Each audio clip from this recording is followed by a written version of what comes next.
এই মুহূর্তে যে কয়েলের কথা বলেছিলাম, ফ্যানের কয়েল, সেই কয়েলগুলো রিওয়াইন্ডিং হচ্ছে।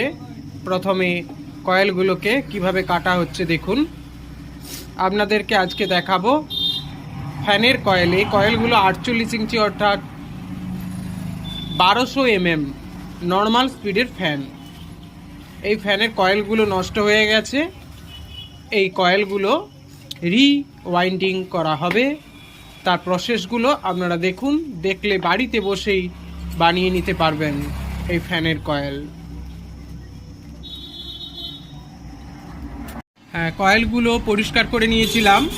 এরপর কয়েলগুলো কাটার পরে কয়েলগুলো পরিষ্কার করে নিয়েছি, দেখতে পাচ্ছেন। এরপর আমরা কিন্তু এতে পলি পেপার লাগাবো।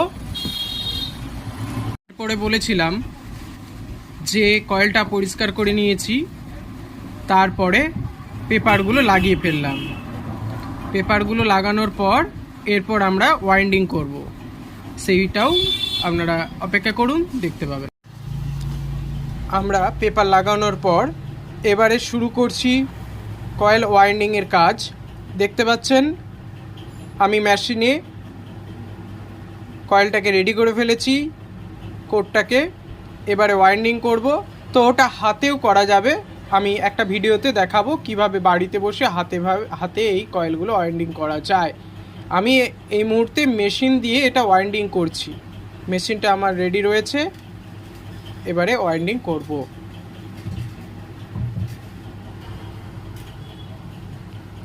শুরু করছি।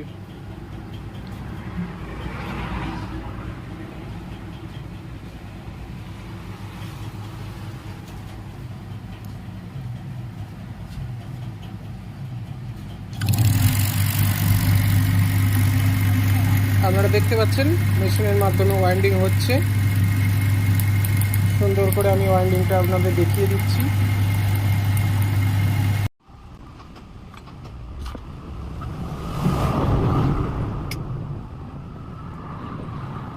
এরপর আমরা কয়েল দুটোকে রেডি করে ফেলেছি। এরপর আমরা লুপগুলো তোলার জন্য যা যা করণীয় সেগুলো করছি। প্রথমে এর উপরে ইনস্টলেশনগুলো তুলে নিয়েছি। দেখতে পাচ্ছেন সুন্দর করে উপরে ইনস্টলেশনগুলো তুলে নিয়েছি।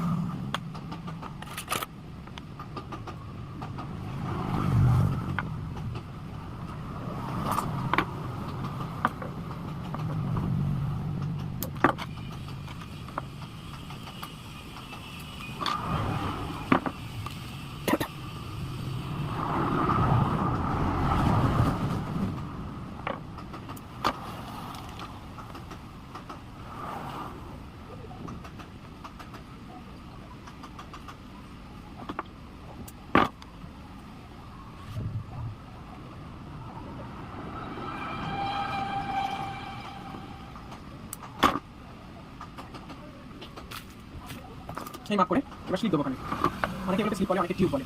টিউব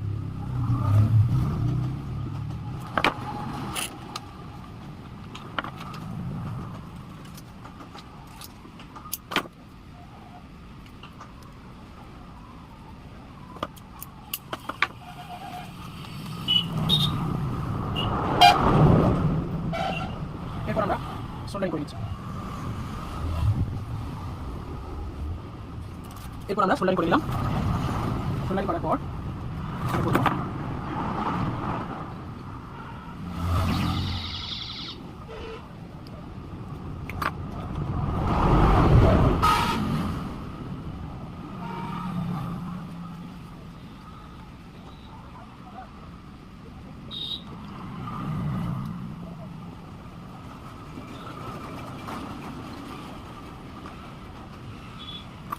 স্লিপগুলো করে নিচ্ছি।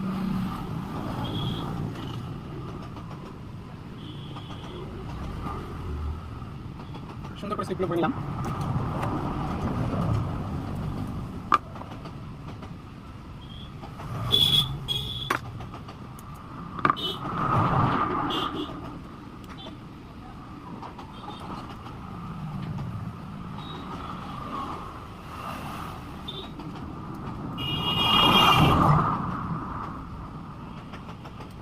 দেখতে পাচ্ছেন এই স্লিপটা ভরার পর এটাকে ভালো করে সুতো দিয়ে বেঁধে দিচ্ছি।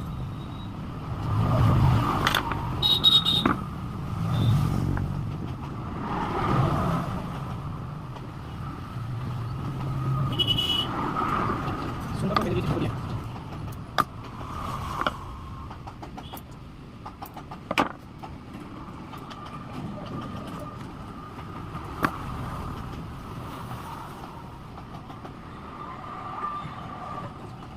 তারপরে সুতো দিয়ে লুপগুলোকে উপরে তুলে দিলাম, সুন্দর করে উপরে তুলে দিলাম।